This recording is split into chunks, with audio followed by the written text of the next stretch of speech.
இன்னைக்கு பார்க்க போற ஆலயம் வந்து திருவண்ணாமலை மாவட்டம் வெண்பாக்கம் வட்டம் புதுப்பாளையம் கிராமத்துல தான் நம்ம இன்னைக்கு பார்க்க போறோம். அம்மா பேர் அங்கையர்கண்ணி, அப்பா பேர் வந்து அகத்தியர். இந்த கோவிலோட விசேஷம் என்னன்னா, இந்த கோவில்ல வந்து தொழில் வளர்ச்சிக்கு மெயினான கோவில்னு சொல்றாங்க. அதுக்கப்புறம் வந்து அகத்திய பெருமான் வந்து இங்க வந்து பூஜை பண்ண முக்கியமான தலத்துல இதுவும் ஒரு தலம். ஐயா வணக்கம் ஐயா. சொல்லுங்க ஐயா, இந்த கோவிலோட தல வரலாறு என்ன, அதை பத்தி தெளிவா சொல்லுங்க.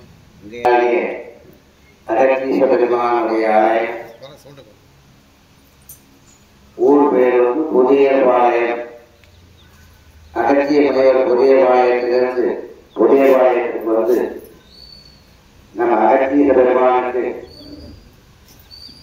விசேஷ ஆராதனை செய்யப்பட்டு பூஜை பண்ணதுனால சுவாமிக்கு அகத்தீஸ்வரர் என்ற ஒரு அற்புதமான பெயர். கடமதான புராணத்தில் சுவாமி வந்து ஒரு 4 செய்திகள் உள்ளது.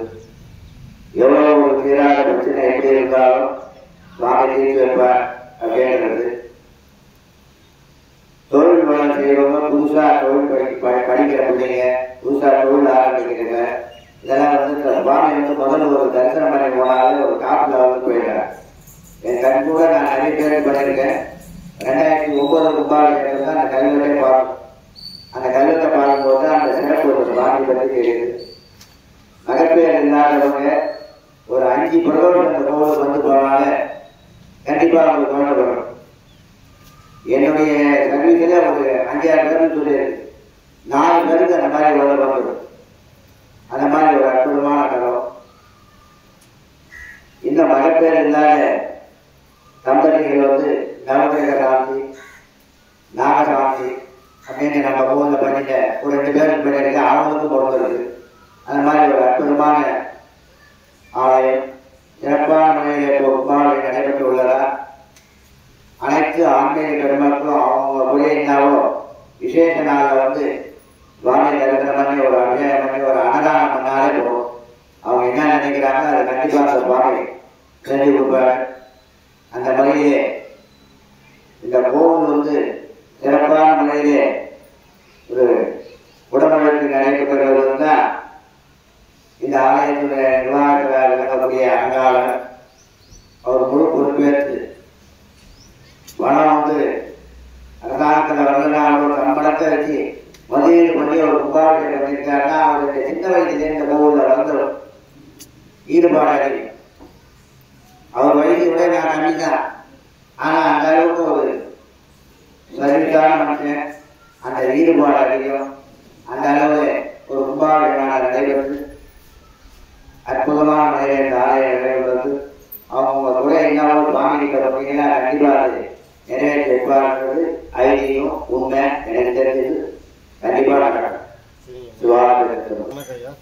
சொல்லுங்க ஐயா, இந்த கோவில் அறங்காவலர் என்ற முறையில உங்களோட கோவில் பற்றி என்ன சிறப்பு இருக்கு சொல்லுவோம். அதாவது இந்த புதியபாளையம் அழைக்கப்பட்ட புதுப்பாளையம் மாதிரி அகத்தீஸ்வரர் பெருமானுடைய திருக்கரங்களால் அதாவது பூஜை பண்ணாருன்னு சொல்றாங்க. ஆனா இப்ப சமீப காலமா ஒரு ஆராய்ச்சியில் வந்து அவர் வந்து அகத்தியரே இங்க வந்து பிரதிஷ்டை பண்ணாரு, சுவாமி அவரே நிறுவி பூஜை பண்ணாரு அப்படின்ற ஒரு புராண வரலாறு இப்ப சமீப காலமா கண்டுபிடிச்சிருக்காங்க. அகத்தியரே வந்து பிரதிஷ்டை பண்ண, அதாவது அகத்தியர் வந்து எவ்வளவோ கோயில்கள்ல வந்து போயிட்டு பூஜை பண்ணுவாரு பண்ணியிருக்காரு. ஆனா பிரதிஷ்டை பண்ண கோயில் அப்படின்னா கோயிலையே அவர் தான் நிர்மாணம் பண்றாரு. அவர் வந்து நம்ம பொதிகை மலைக்கு போகும்போது சுவாமி எங்கெங்கெல்லாம் அவருக்கு காட்சி தரணும்னு நினைக்கிறீங்க சொல்றாரு, அந்த கோயிலுங்கெல்லாம் போயிருக்காரு அகத்திய முனிவர். அவ்வாறு அந்த கோயில்ல இந்த புதுப்பாளையம் வந்து அவ்வளவு பெருமை வாய்ந்த கிராமம். சிறிய கிராமம் தான், ஆனா பல ஆண்டுகளுக்கு முன்னாடிலாம் ஒரு பெரிய கிராமம் மாதிரி சுற்றுவட்டம், அதாவது சுற்றுப்புறத்துல வந்து எந்த கோயிலுமே இந்த அளவுக்கு சிறப்பான ஆலயமா அமைஞ்சதில்லை. இந்த ஆலயத்துல வந்து எல்லா விக்கிரகங்களும் உண்டு, எல்லா சுவாமிகளும் உண்டு. அதாவது வந்து தேர் திருவிழா வந்து எல்லாமே நடந்துருக்குது. மற்றபடி வந்து ஒவ்வொரு வருஷம் தமிழ் வருட பிறப்பு, வைகாசியில வந்து சமந்தர் குரு பூஜை, ஆடியில் வந்து சுவாதி சுந்தரர் குரு பூஜை, மாணிக்கவாசகர் குரு பூஜை, சேக்கிழார் குரு பூஜை, 4 வருடம் குரு பூஜைகள்லாம் உண்டு. ஆடி கிருத்திகை, நவராத்திரி, கந்த சஷ்டி, ஆயுதத்துல வந்து பௌர்ணமி பூஜை, அதாவது அன்னாபிஷேகம், கார்த்திகை தீபம், மார்கழியில வந்து ஆருத்ரா, பொங்கல் வந்து தை பொங்கல் வந்து உற்சவம், மாசி மகத்தில் தைப்பூசத்துல சுவாமி புறப்பாடு, மாசி மகத்துல புறப்பாடு, பங்குனியுத்தத்துல வந்து இந்த அகத்தியர் வந்து திருமண கோலம் கண்ட கோயில் அப்படின்ற புராணத்துல இருந்த காலத்துல பங்குனியுத்தத்தை வந்து வருஷம் கண்டிப்பா இந்த கோயில்ல வந்து திருமண காட்சி உண்டு. சரி. திருமண காட்சி கண்டிப்பா உண்டு. அதே போல நடந்து கொண்டு வருகிறது. இந்த ஆலயம் வந்து நான் வந்து சிறிய வயதிலிருந்தே 3 கும்பாபிஷேகத்தை பார்த்தேன். 77 ஒண்ணு, 2009 ஒண்ணு, இப்போ 26 ஒண்ணு. அதாவது சிறிய கிராமங்கள் வந்து இப்போ குறுகிய காலத்துல கும்பாபிஷேகம் பண்றது வந்து ஒரு பெரிய காலம். சில கோயில்கள் பெரிய பெரிய கோயில்களே பண்ண மாட்டாங்க. 25 வருஷம் 30 வருஷம் காலத்துக்கு அப்புறம் தான் பண்ணுவாங்க. ஆனா எங்களுடைய ஒரு தொண்டு, அதாவது வந்து நாங்க வந்து சொல்லிக்கிறது எப்படின்னாக்கா, சுவாமி வந்து ஆசைப்படுறாரு. எங்க சுவாமியினுடைய இதுதான் அவர் எதை நினைக்கிறாரோ அதை செய்யணும்னு ஆசைப்படுறாரு. அதை செஞ்சு முடிச்சுக்கிறாரு. அது யார் உருவத்துக்காக உருவத்துக்கிறார். அவருக்கு கஷ்டம் இருக்குதா இல்லையா அப்படின்றதெல்லாம் அவர் நினைக்கிறது. நம்ம தேவையை அவரை பூர்த்தி பண்ணணும். அதே போல நடக்குது. அதே போல வந்து இந்த தைப்பூசத்துல வந்து ஒரு அம்பாளுக்கு வந்து அர்ச்சனை பண்ணி பண்ணாங்க. திருமணம் நடக்காதவங்க கண்டிப்பா நடக்குது. குருக்கள் வந்து சொல்ல மாட்டாரு. அது வந்து என் கண்ணு கூட நான் பார்த்துருக்கேன். தைப்பூசத்தை மட்டும் அவசரம் வந்து அம்பாளுக்கு சக்தி பண்ணாங்கன்னா சிறப்பாக நடக்குது. மற்றபடி எல்லா டைமும் நடந்துருக்கு. பூஜை வந்து ஒரு கால பூஜை தவறாமல் நடக்குது. அதனால அனைவரும் வந்து ஆலயத்துக்கு அவசியம் ஒரு முறை வந்து போங்க. சிவனடியாரெல்லாம் வட்டிக்கு ஒரு முறை வந்து போங்க. நீங்க வந்து சிவனடியாரெல்லாம் அந்த கோயிலுக்கு வந்து கிராமத்துக்கு ஒரு பெரிய சிறப்பு. சரிங்க, நன்றி.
பேராசிரியர் நம்ம ஊருடைய ராஜேந்திரனுடைய சச்சானவர் எங்கள் வீட்டில் இருக்காரு.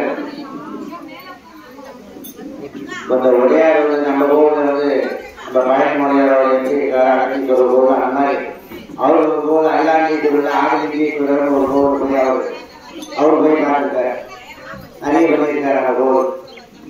அந்த மாதிரி சொல்லும்போது போற்றி மணிமாலை அப்படின்னு ஒரு அற்புதமான சிவாகராட்சியுடைய அற்புதமான பாடல்கள் ஏற்பட்டு அதற்குண்டான அர்த்தங்கள்லாம் இலக்கமான வகையை தமிழ்நாட்டில் என்ற வகையில மிக தெல்ல தெளிவாக அருமையாக ஒரு குறித்த கொடுத்திருக்காரு. நீங்க எவ்வளவு நேரத்துக்கு எனக்கு வேணாம் பணம் அப்படின்ட்டார். அந்த அளவுக்கு அந்த கொடுத்த அந்த கோவில் கும்பாபிஷேகத்துல 100 ரூபாய் எடுத்துருக்காங்க. அந்த கொடுத்த 200, 200, 300 ரூபாய் போட்டு அந்த அளவுக்கு ஒரு தமிழ் பற்று ஆகும் இல்லை தமிழ்நாட்டுக்கு. அந்த அளவு திருவாசகம் மருத்துவர் நமது கிராமத்திற்கு வந்துள்ள அனைத்து சிவபக்தர்களுக்கு இந்த போற்றி மணிமாலை என்ற அற்புதமான புத்தகமானது அனைவருக்கும் அன்புடன் வழங்க நமது உடையாளருடைய கையால முழுமையான மகிழ்ச்சியோடு கேட்டுக்கொள்கிறோம்.